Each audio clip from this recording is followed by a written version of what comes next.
the birthing in the water and in the bathtubs and things like that, and the natural birth. The truth is, if you're hooked up to the umbilical cord still, because you are, okay, when you're born, you're actually when you're born, you can be birthed into like a swimming pool or a bathtub, and the baby will not.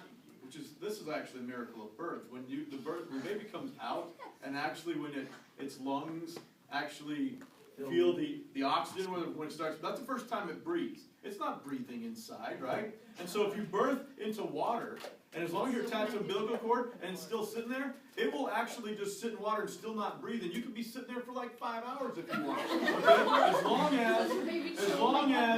As long as it's still attached to the umbilical cord, because that's where the oxygen is coming from. It's from the mother. The oxygen in the blood going through. And the baby itself just sits there, and this is what's so weird too.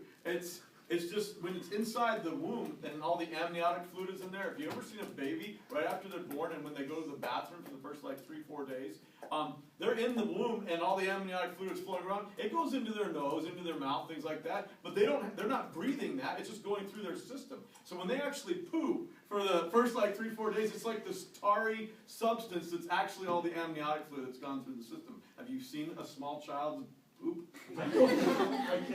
If you have a younger brother, sister, niece, nephew, or whatever, if you change their diapers like within the first 2 or 3 days, which most people don't see it because most people are not changing their baby's diapers for 2 or 3 days, because it's usually the mother, because they're or whoever's with them, mother, father, things like that. First time they're ever out in the public with, it's usually a 4, 5, 6, 7 day old. But with the first 2 or 3 days, it's nothing but this tarry little substance. That's what it is.